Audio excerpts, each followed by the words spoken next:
How's it going, lads? Marshall here, and welcome yourselves to another review on the channel. And as you can see today, we have our first Path to Glory player in Divock Origi. Now, these Path to Glory cards are basically ones to watch cards, but the World Cup versions. These are contenders for the World Cup in terms of their national squads, and Divock Origi is that man. Now, the positions they come out in is the positions they're trying to play for the World Cup team. So, for example, Rashford is a left mid / left wing / left forward. Divock Origi is a striker. And I've got to say, that is the position for him, because I tried his inform, which is a right-sided player, and I've tried this card. Both are immense, but he just suits strikers so much more, and you'll see exactly why in this review. So if you do enjoy, lads, bring the hype, smash that thumbs up button. Let's aim for 1,000 on our first Path to Glory. I keep forgetting their names. Path to Glory card kind of item, whatever you want to call them, lads. Let's hit 1,000 likes, and if you do want any cheap MSP, PSN, or even game codes, head on over to g2a.com, use that code M89. Every single link that you will need is right there in the description below. So, you've seen the first team, which we did use them in, and this is the second team now, but you would have seen this team in the Salah review, because when I was reviewing Salah, I was also reviewing Divock Origi and his influence in the game alongside him. So, I had him in a 2-striker formation, I had him in a 1-striker formation, I got the best of both worlds, and I got to see exactly how he does play in game, his pros, his cons, everything about the card. I hopefully have a good grasp on now, because we did play 11 cards. The first team was made up of the likes of Heung-min Son, Hazard from the Bundesliga, and yeah, that was that squad. This squad is the more kind of natural squad with some shit players in, like Arnold, who isn't very good under defense, or Stark, etc., etc. But the man we're here for is green, is purple, is blue, is pink, whatever you want to call this card. It's, yeah, Path to Glory, lads, Path to Glory, PTG. So, let's get into this Divock Origi review. So, here we go. That was a bit of a mouthful, wasn't it? But anyways, guys, Divock Origi, his price is actually quite cheap for a once-to-watch card, which doesn't change position. He will be a striker all year round, so if he picks up like an inform at left back or something stupid like that, more often he's going to be like right mid, like his last inform was, the equivalent to this 82 rated. He will remain in this card as a striker, and his rating will go up depending on in real life performances. So I reckon these cards are good. They're just extra ones to watch in the game, and they are very, very valuable. And this card is worth between 60 and 80k on the Xbox, 50 and 70 on the PlayStation. If he gets an inform, that's going to rock it, because he'll go to like an 84, 85. He will be a very, very good asset to have in your team, especially when he's got stats like this. Now, he scored 9 in 11 games, and with stats like this, you can see why. 80 in acceleration and 85 sprint speed on someone so tall and so powerful with 87 strength.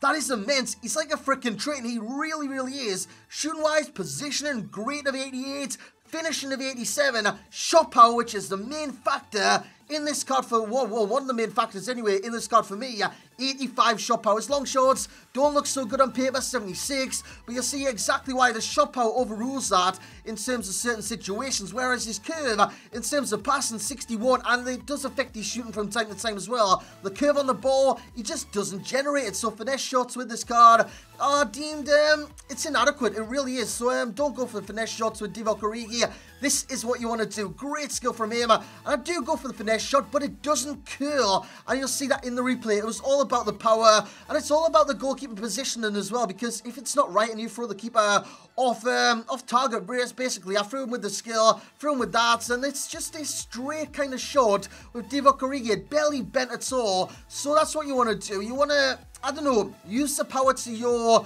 benefit, because the power in this card is ridiculous. When I talk about power, I not only mention his shot power, which is ridiculous and one of the main factors on this card, I mention his raw power, because his strength is just great. It really is. He's powerful in the air. He's got a powerful header. He's got a powerful shot.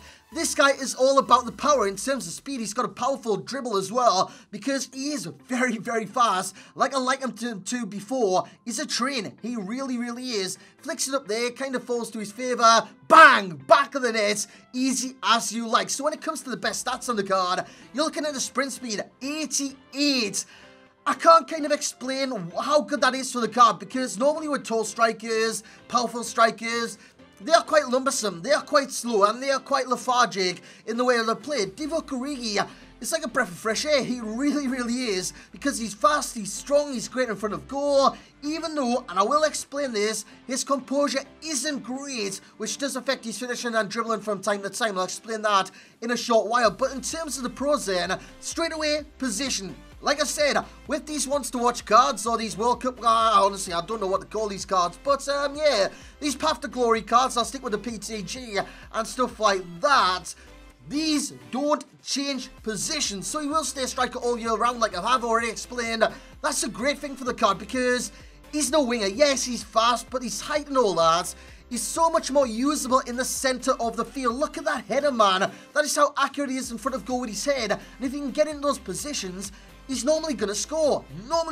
So the position on the card, he has to play striker. So if you've got his inform and you've got him on the bench as super sub, and you're thinking, do I bring him on at right wing, left wing, cam? Striker, lads, striker. Stick him striker, get the rebounds, get the goals, get anything, but stick him bloody striker. Shot power, fantastic. I've got no kind of complaints about that. I spoke about that in great depth. His pace, his acceleration is good as well. It's like 81, so with the 88 sprint speed that he does possess, he hits that very, very fast, and for a big man, that is, it's unnatural. On the game, it does seem unnatural, and he is very fast. Look at him in the back post here. He's running. A chance provides itself, and he's always going to score that type of shot. Now, when it comes to the worst stats with the card, curve, 61.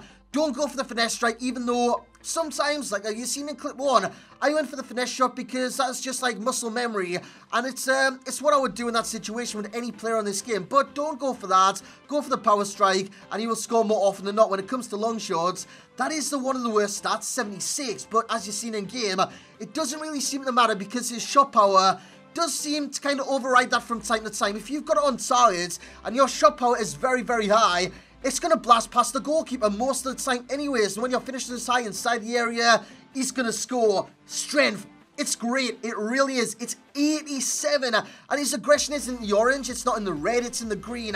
So that is great about the card as well. So when it comes to strength, he can hold his own against any centre-back on the game, any full-back on the game if you want to play him right wing. But like I said, play him striker. And his heading is great as well, as you would have seen in the clips already. In the air, this guy wins everything, from goal kicks to corner kicks to free kicks to crosses. He wins absolutely everything. You would see on a number of different occasions where I've got the chance to shoot or pass, normally I chip it into the air like you've just seen in that clip there, and he will dominate the centre back. He'll get the header on target, and most of the time with his heading accuracy and the finishing in general, it's scoring in the net, so he will score. Now, when it comes down to corners, I've got composure as 1. Now, in front of goal, he did score 9 in 11. I wanted that to be better. I expected that to be a little better. But I've got to say, sometimes his composure in 1v1 situations, it affects him. It really does, because composure on this game affects some certain shot types, some certain pass types, and certain dribble types past your opponent, depending on the pressure on the player, depending on a lot of different factors, and it does come into play, and it does affect these one-on-ones. And when it comes down to the rest of these kind of worst stats, you've got a few, and you've got a few options. But, yeah, he's a great card. He's got 4-star skills with 3-star weak foots. It does go against the card, I've got to say, because with the 3-star weak foots, you are limited into only taking strikes on the right foot. Now, you might say, sometimes on the left foot it will go in, sometimes being the key word, because more often than not on the right foot, it's going in the net. More often than not on the head, it's going in the net. Less than 30% of the chances with the left foot, it's going at the keeper, or it's going wide, or anything. Well, more than 30% of the chances that's going to happen. But less than 30% you're going to score, and that's very unfortunate with the card, because it's a great card, but he does have his certain cons in terms of composure, 3-star weak foot, curve, but he does have a lot of pros. The position on the card, the shot power, the pace, the strength, the heading, the 4-star skills, the height. I could go on and on and on. He's a great target man. At the same time, with the pace and finishing that he's got, he's a great poacher. He's almost a complete forward, but not quite.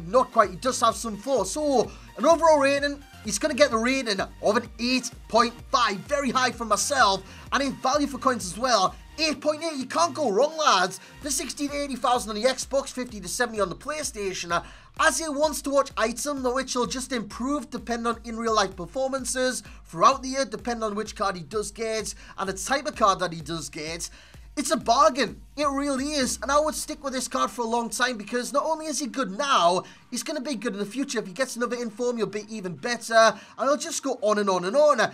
Champs ready? Not quite. With the composure that he's got, I want the composure to be a little bit higher, and I want him to be a little bit more clinical in front of goal, but he does bring a lot to your play. Divisions ready. This guy is certified divisions ready. Similar players, we have Mikel Antonio, Lacazette, and Bakambu. I've got Bakambu on there simply because he does kind of follow in a lot of traits that he's got, from pace to dribbling to shooting to physicality, but he doesn't have the 4-star will. He does have the 4-star skills, whereas Bakambu's only got the 3. But that's going to be it for this review, lads. I hope you did find it helpful. If you did, once again, bring the hype, smash the hell out of that thumbs up button, subscribe if you are new to the channel, and as always, lads, I will catch you all next time.